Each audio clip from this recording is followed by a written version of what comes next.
Hey, what's happening? Welcome to the Pleasure Points podcast. I'm your host, James Rohr. Happy Monday, or whatever day you're listening to this.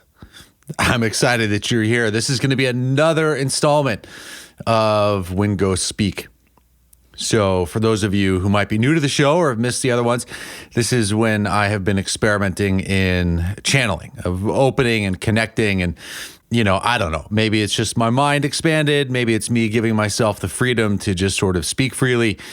But the feedback that I get from you guys is you seem to like these episodes. So I'm more than happy to share with you some of the things that have come through. Honestly, I don't really remember, I don't remember much when it's happening. And then I don't remember which ones I've shared with you guys. And I'm too lazy to just go back and listen to the thing. So some of this might be a repeat because I've combined a couple of sections, one from a while ago, and then adding to it something that just happened recently. So since it seems fresh to me, I figure if you've heard it before, it's good to hear again.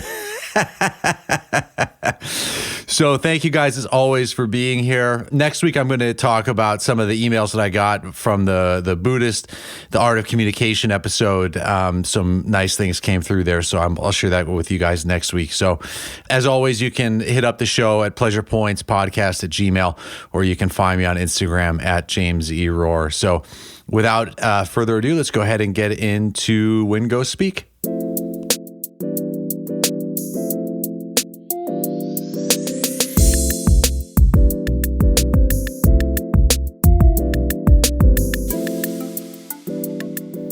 So earlier this week, I posted something on Instagram that was this meme that says, have we checked all food to see if exploding them makes them into something better, or do we just stop with corn?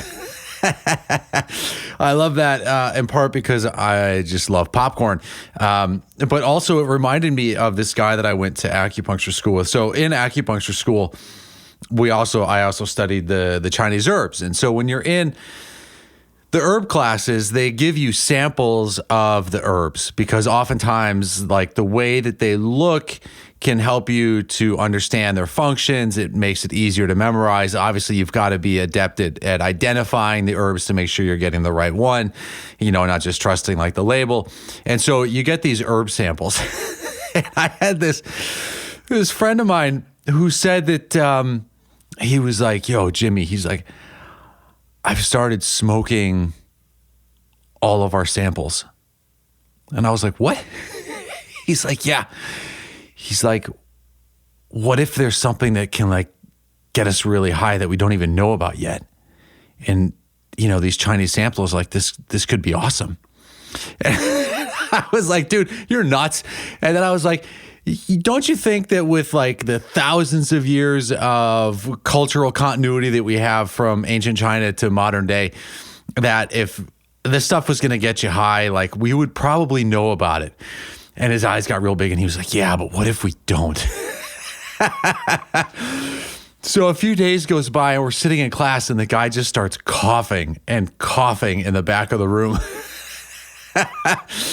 And at the break, I was like, dude, what's up with you and this cough? And he was like, man, I made it through like 6 herbs and that last one just totally fucked me up. The guy ended up having a cough for like 4 months. It was crazy.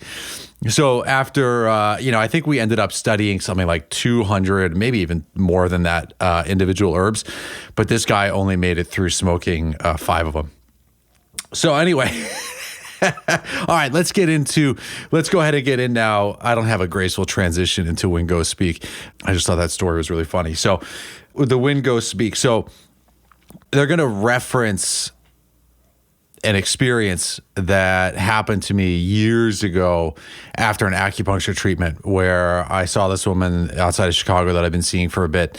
And this one particular session, afterwards, I was just like bawling. Like I got in my car and started driving home and I couldn't even make it home. I just was like overcome with emotion. And I spent like, I must have cried for like an hour and a half. And I kept searching for a story to attach it to, and I couldn't find one. It was just this like profound feeling of sadness, maybe even of grief. But I couldn't like pinpoint it to a story or to any like particular instance. It was just this massive kind of volume of feeling. And so they're going to make a reference to that. Maybe I'll stop when we get into it. Let's just see how it goes. So, all right. It's a great day, isn't it? Say that to yourself again. Notice how it feels in your body. You see sadness and despair. It's a deficiency of positivity. It is the great forgetting. Your work must help people to remember. And yet they can't race to fill in the despair or to walk away from it. The beauty of forgetting is the remembering. That pain and emptiness will dissolve. Do you remember after that day, after your acupuncture session, when you drove to the park and cried for a couple hours? That was part of the remembering, the reconnection. You searched for a story, and there wasn't one to be found because it was just us that was surrounding you. Once when you felt lost and lonely, and then there was more. There is the grief of all the times you thought you were alone, and then you realize that you never were alone. But the pain of that self-deceit is immense, and it's all okay. There's nothing to be done about it other than continuing to speak of and creating opportunities for yourself and others to remember. A book you could write on love could also be called the Book of Remembering.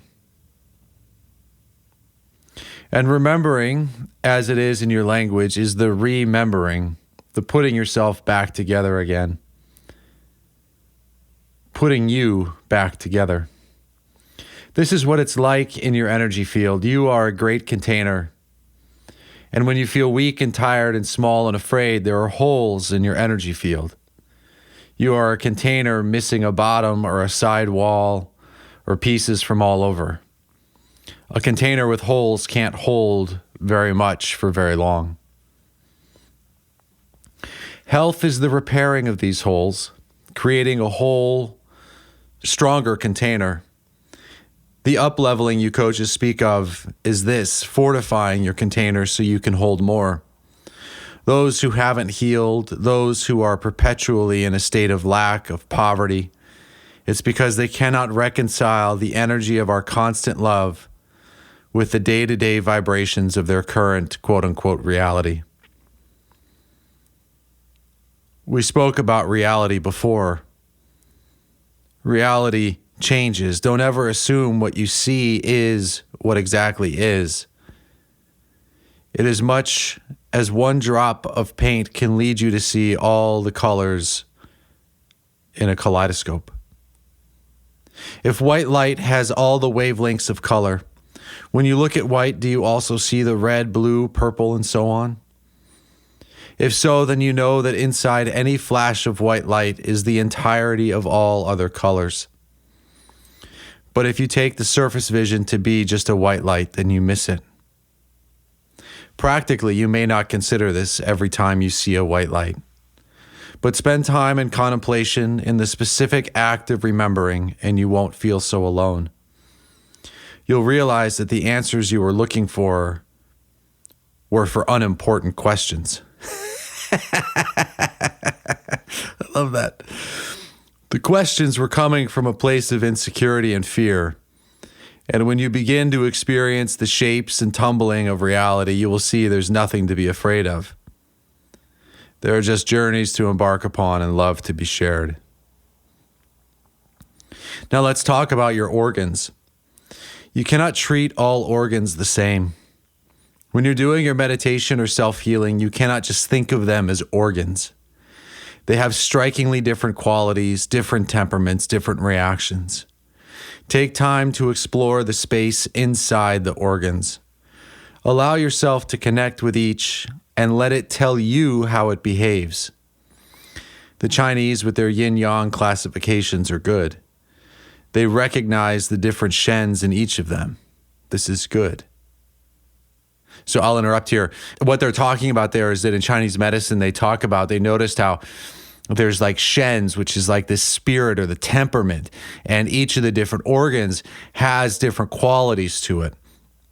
And so, there's different emotions that the Chinese medicine says are stored in the different energies or in the different organs. But there's also this idea of like a spirit of the organ.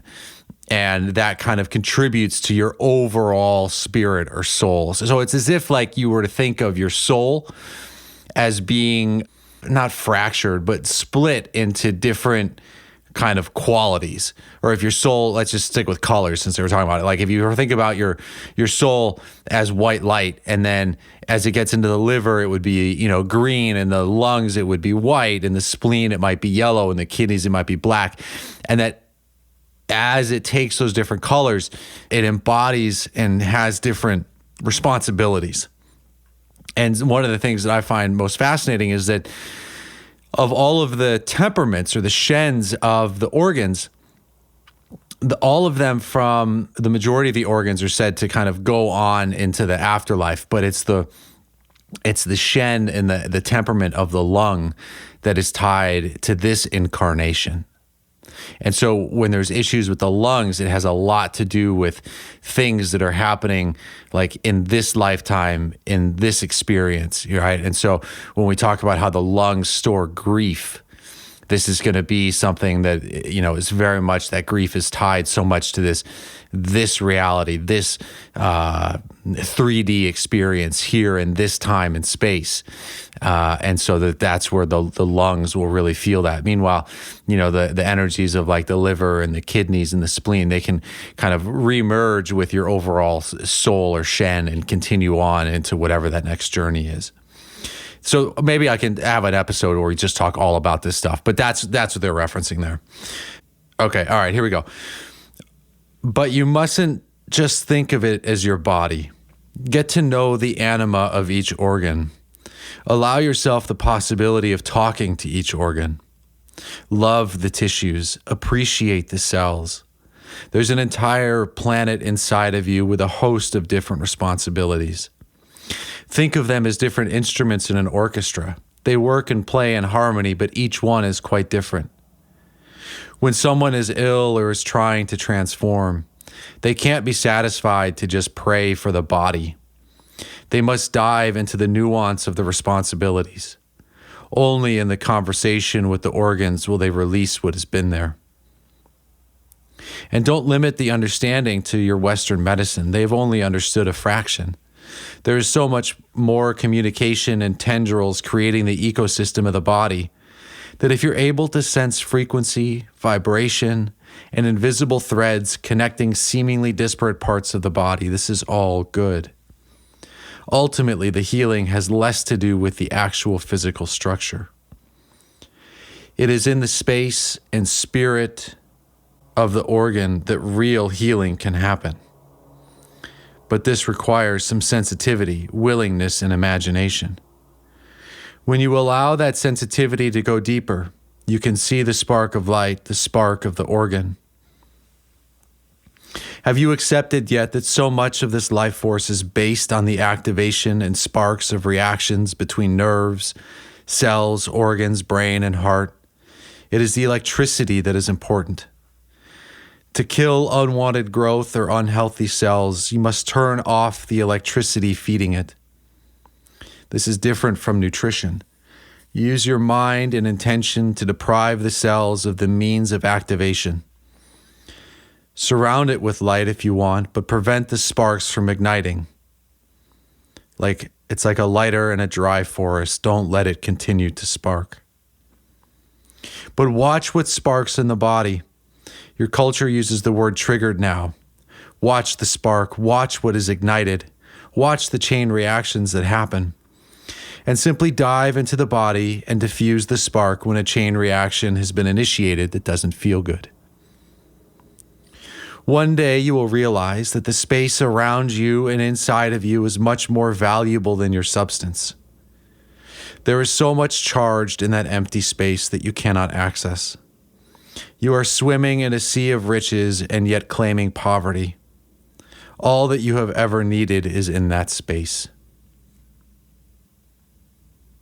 Whoa. That's a lot of things there.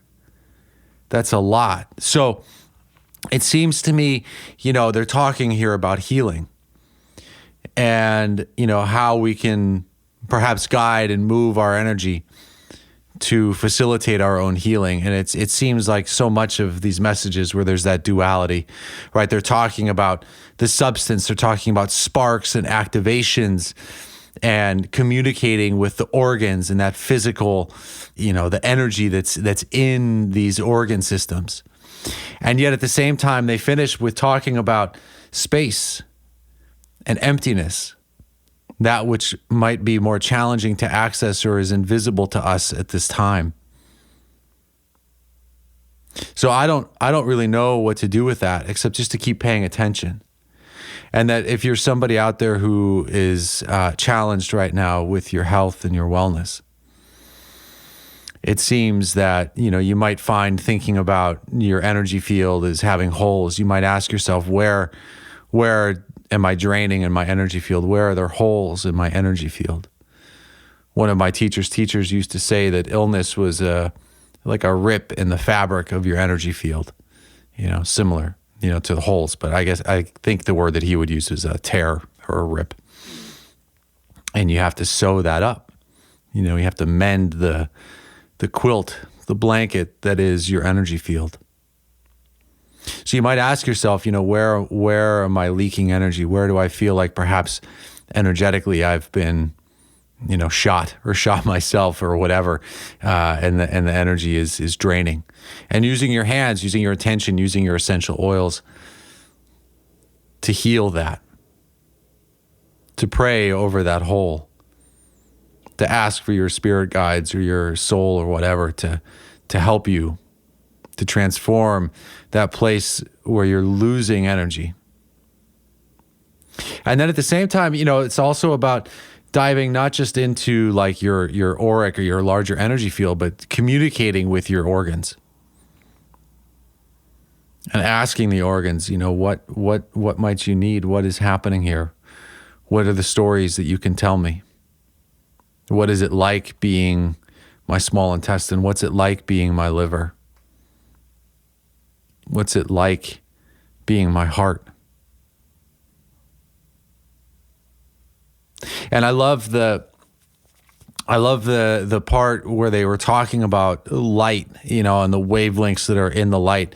It reminds me of when I was when I did the ayahuasca. And I don't know if I ever told this story on here, but when I was doing the ayahuasca, prior to that, I had been feeling, this is going to sound crazy, even crazier than this other shit. But I had been doing, in my acupuncture practice, I've been feeling like aliens coming. It was so weird. They were like these figures. Aliens is probably not the right word, but they were like these figures that would show up in treatments. And the feeling was they were curious. They were sort of observing, and I don't know. It was the thing that happened. I felt this energy, and it happened like multiple times. They would never communicate with me. I mean, maybe sort of like a visual acknowledgement, but they wouldn't communicate. They wouldn't talk. I'd ask questions. They'd ignore me, and they would just kind of observe. They wouldn't even meddle with things. They were just like really observing. And then I happened to be invited to do this ayahuasca ceremony at the same time. And so I had maybe like a week notice. And I kept thinking in that week leading up to going into the journey that, it'd be great if I could get some answers as to what was happening with this, these like beings or things I was sensing. And so when I was in the ayahuasca journey, at one point, I was talking to the ayahuasca vine, and I was like, Mother Aya, like I've been feeling these things coming in treatments, and I want to know like what it is. I want to know what's happening. And she was like, you can't handle it. I was like, what do you mean I can't handle it? I was like, come on, I'm here. Like, you're here. You're asking me what I want, where I want to go. What do I want to know? I was like, I want to know about that. Take me there. I want to see like where they come from. And like, I want to learn. And she was like, you can't handle it. Like, what else would you like?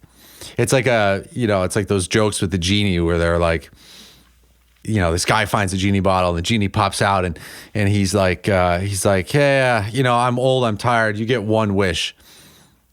And the guy says, well, I'm afraid to fly. So I'd love if you could build a highway to Hawaii because I've always wanted to go to the islands and I've just been too afraid to fly. And the genie's like, I already told you I'm tired, guy. Do you have any idea like what's involved in the kind of like raw material and engineering and construction to build a highway from California to Hawaii? And genie's just not having it. He's like, pick something else. And the guy says, okay, I want to understand everything there is to know about women. And the genie looks at the guy and says, you want that highway 2 lanes or 4?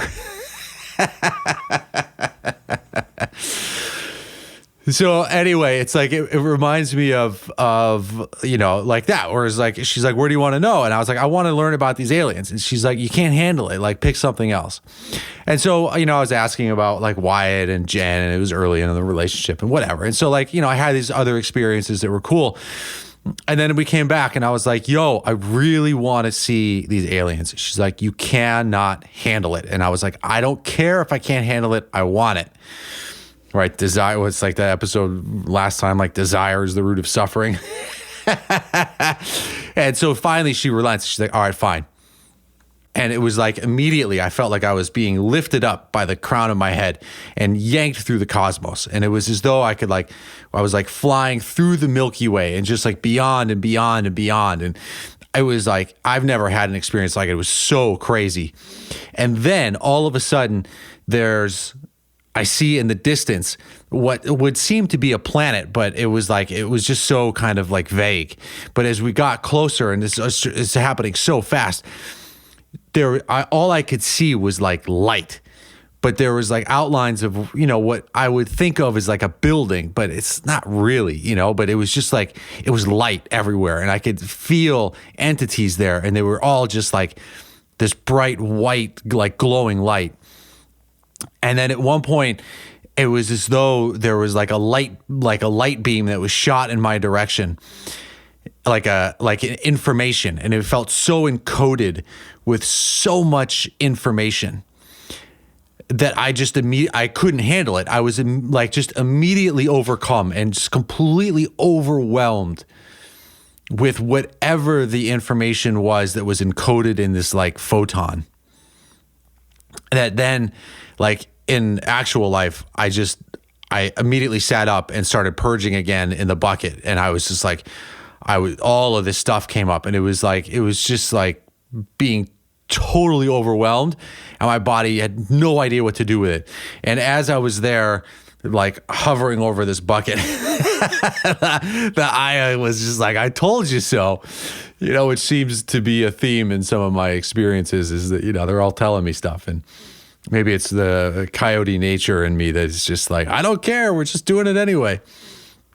And so anyway, like when the ghosts speak, we're talking about the light, and being able to, that there's like, inside of the inside, or that there's other things that might be embedded in there. I do think that I don't know where this comes from, but my sense is that we will either be able to, transmit a lot more information through light, or that we're going to be able to unpack a light wave even more to see that there's, more information that's there. There's more power than we might realize. And so, I think that was interesting. I love hearing from you guys. Please let me know what you think of this. If you've had any experiences with your own healing, like have you felt holes in your energy field? Have you had communication with your organs? Have you, even maybe body talk has helped you with that? Or some of you might do like muscle testing. I'd love to hear what your experiences are and have been around this, and and what you think might be some of the messages in this last session of When Ghosts Speak. So yeah, man, I don't know. We're all out here just trying to pay attention, right? I just try to stay alert. Every time that I have these that feeling, that energy to write and to transcribe the messages, I just keep thinking about the same message that my teachers have had for me, like for as long as I've been able to like remember having guides and mentors, which is to stay alert, keep paying attention. And that's it. Like, keep paying attention, stay alert. And it seems that, here with this last one where they start talking more about space, it's like I had this great experience with Joe Dispenza's meditation where he talks about, identifying the organ and the space around it. It seems to help us shift gears. I was talking with Philip Attar the other day, and he was talking about the space and the space as well, and that seems to be something that keeps popping up for me to pay attention to and to think about and to experience. And so you might also start embracing that as well, of like, paying attention to the physical, but also what might seem to be the invisible, what power, what energy might be there that we can manipulate or to move or to influence or to help us to heal or to grow, basically creating that energetic environment around us to thrive. So thank you guys, as always, for being here. Have a great week, and I'll catch you next time.